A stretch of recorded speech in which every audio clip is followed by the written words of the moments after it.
Good afternoon everyone. Ang DepEd School Forms Automation ay magiging DepEd School Forms and Assessment Automation. Nagdagdag tayo ng assessment. Then join po kayo dito sa group.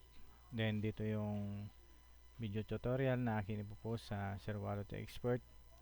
Nagdagdag po tayo ng test sheet creator, school ID, nilagay ko na sa Pro. Then ito Pro Plus, Project Wallo, Certificate Creator, HTML Activity. Sa Pro Plus 500, then sa Pro 300. Muna tayo sa Pro. Ayan. Siyempre LRN ulit. Ito yung mga LRN na nasa SF1 na niload natin. Magkikreate tayo ng test sheet. Yes. Okay. Then masisave yun sa folder na test sheet. Then sheet. Ito na siya. Nandyan yung mga pangalan ng student mula sa unang LRN hanggang doon sa female. Ayan.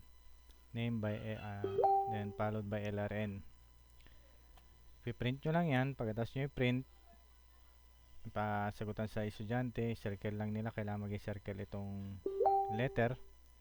Example ito. Read test. Yan ito. Ito yung mga kailangan malinaw ang pagka-picture. Ito yung LRN. Hindi mabasa kaya pag niread natin yan, hindi yan mas-save. Training muna natin to read. Ayan. After nyan, nandyan na pinost na natin lahat ng test sheet. Lahat yan na kahit anong file name. Then punta na tayo sa baguhin lang natin. Wait lang. Tanggalin ko lang to. Ito, click natin ulit. Dito na tayo sa result. Read natin. Ayan na yung mga result. Then yes. Okay. Close, close. Pag click natin, ito na yung result. Mapupunta sa folder na result. Ito na siya.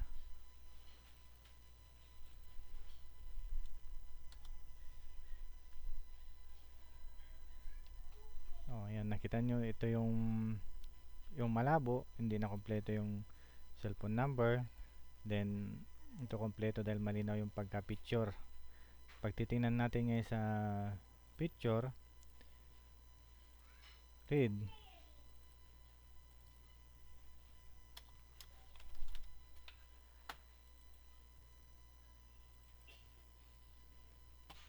Ayan. A, B, tapos B, A. Pag titingnan natin ngayon sa result, ayan o. B, A. Tingnan natin sa taas. A, B. Okay, ito yan. Then sa dulo, makikita natin yung yan sa pang 101 na column para sa frequency error yan. Close natin. Close na rin natin. Dito naman tayo sa close na rin natin to. Tapos na tayo sa result. Then save natin sa grading sheet yung result. Bago natin ma-save, importante yung LRN ng bata. Dito sa test, doon sa result, dahil cellphone number yung nilagay ko, palitan muna natin ng LRN. Yan. Importante. Yan, isip 1. Buksan tayo, kuha tayo ng LRN. Kunin natin ito si Sarmiento. Ito, kanyang LRN. Palitan natin doon sa unang row. Yan. Yung name ay hindi importante. Kaya lang tayo naglagay ng name dahil doon sa test sheet. Para pag ibibigay mo sa student, alam mo kung kanino mo ibibigay yung test sheet. Ang importante talaga LRN. Sunod, kuha pa tayo ng isa pang LRN. Babae naman. Ito, Sarmiento. Kunin natin. Lagay din natin dito pangalawa. Baguhin natin yan. Ayan, may dalawang LRN na tayo. Save natin. Save. Pag okay na, balik tayo ulit dito. Close ko lang to. Don't save. Ayan, open SF1 ulit. Dito naman tayo sa read and save ng grading sheet. Buksan lang natin yung ginawa nating grading sheet. Read na. Bubuksan natin yung result ulit. Okay na, yan na kinuha na, ayan na yung mga equivalent name ng LRN na nilagay natin. Bubuksan naman natin yung grading sheet. Ito yung ginawa kong grading sheet, 8 Mathematics English, open. Ang pinili natin first quarter. Close. Stop natin ulit, close. Close natin. Dito sa grading sheet, ito siya.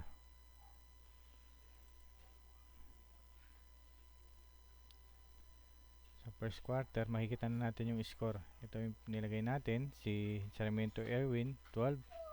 Then dito sa last, nilagay natin si Sarmiento Jenilyn, 16.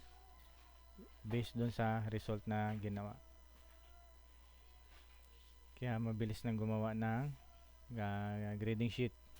12-16. Pag tinignan natin yung result, next,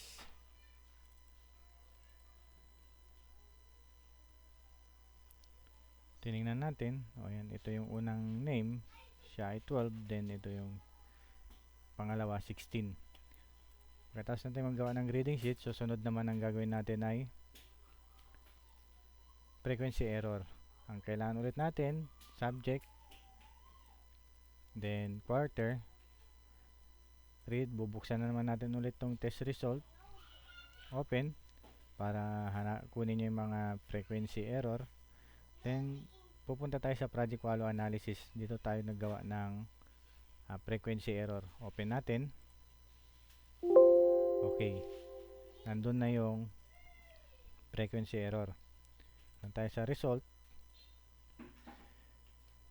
Buksan natin yung result muna. Ayan, ito na yung matep-tep. Ayan, napansin nyo yung sa number 6, 2 lang yung nakuha ng out of, dahil dalawa lang nilagay natin. Ito yung toss, kasama na to sa dati kong binigay, kaya alam nyo na itong gamitin. Lalagay lang kayo dito ng learning competency, code, then item placement. Pag example, lagyan natin yan, dalawa lang example ng learning competency. Hide na natin yung hindi na natin kailangan na row. Click nyo lang yung hide, matitira lang dalawa. Pag i-unhide natin, ma-unhide na naman lahat. Lagyan natin 35. Ayan, yan na yung lahat ng row. Then dito sa find duplicate number, wala naman na duplicate. Kung may na duplicate dyan, example na duplicate yung 3, clinic nyan, find duplicate. Ayan na yung 3, tatanggalin natin yung 3. Then find missing number, wala nang missing, 1 to 50. Ayan, pag naglagay kayo, example, tinanggal natin yung 1, then nag find missing tayo, nawawala yung 1, kailangan maglagay kayo ng 1. Pag okay na, pwede na kayong create most learn, list learn. Pero kailangan nyo ng frequency error. Frequency error, yan, ito na siya. Titingnan natin ngayong result na ginawa natin. Ito na siya. Pansinin nyo, number 6 ay 2. Ito number 6, 2. Ito yung correct answer. Punta dun sa dulo, pang 101. Ayan, 2. Ayan yung mga result. Yan kabilis ngayon gumawa ng frequency error, toss, most learn, least learn. Then save. Idadagdag pa na, dinagdag ko pa ito, test sheet, random test. Bubuksan nyo ngayon yung sample na test. Kailangan multiple choice lahat, 1 to 50. Ito yung example. Close muna natin, close, pakita ko sa inyo yung example. Ayan, click, delete muna natin to. Ayan, example po ito. Ayan, 1 to 50. Ayan siya. Magra-random gawa tayo dito. Close. Click natin ngayon ulit.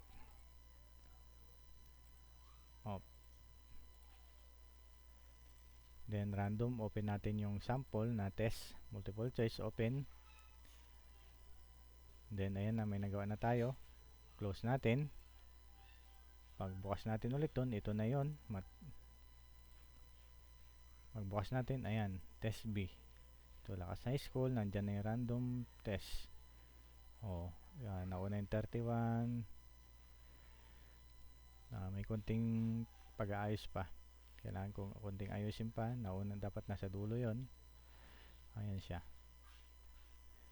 Ito na yung random. Ngayon, ang gagawin ko naman, pag naayos ko na yan, magagawa tayo ng read test A, test B. Tapos dito sa result, gagawa din tayo ng test A, test B. Para dalawa. Gagawa tayo ng test A, test B. Tapos ilalagay na lang dito yung correct answer.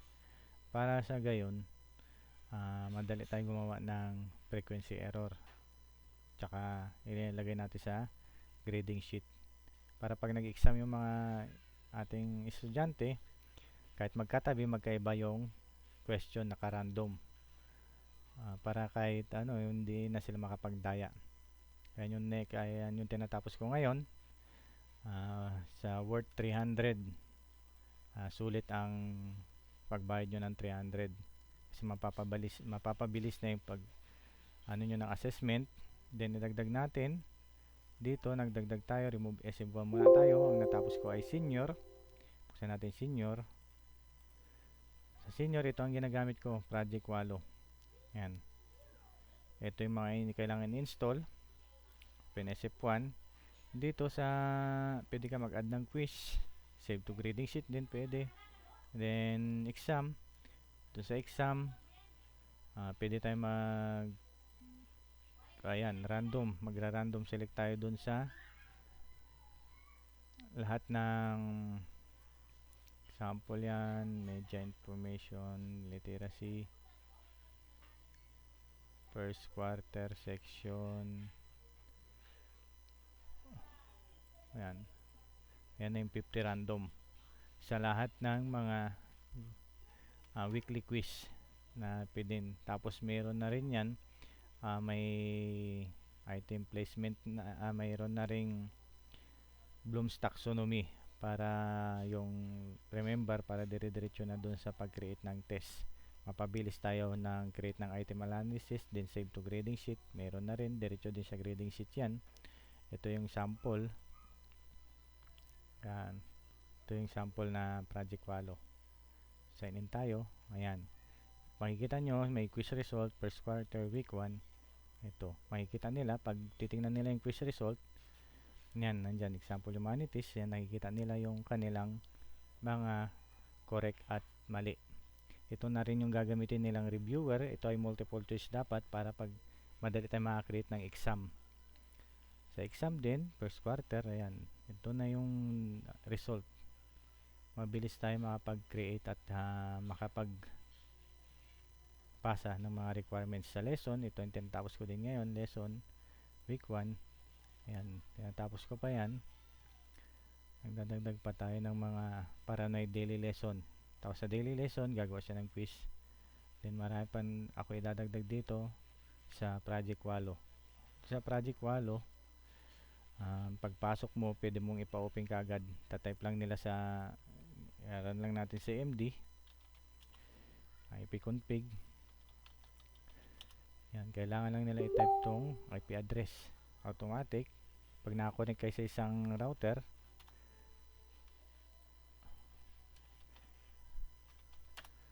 ayan, dahil 82 yung port na ginamit ko. Pag default 80, diretso na kayo dito. Tatype lang nila yan sa kanilang cellphone o then pwede na sila mag-login. Diretso na rin yan sa grading sheet. Lahat yan ay dito sa Excel. Then susunod, yung HTML. Gumawa din tayo sa isang HTML single package. Example ito. Magbukas. Ayan, nandyan na yung LRN, nandyan yung then mabilis na siya. Pwede din ito, didiretso ulit doon sa dito.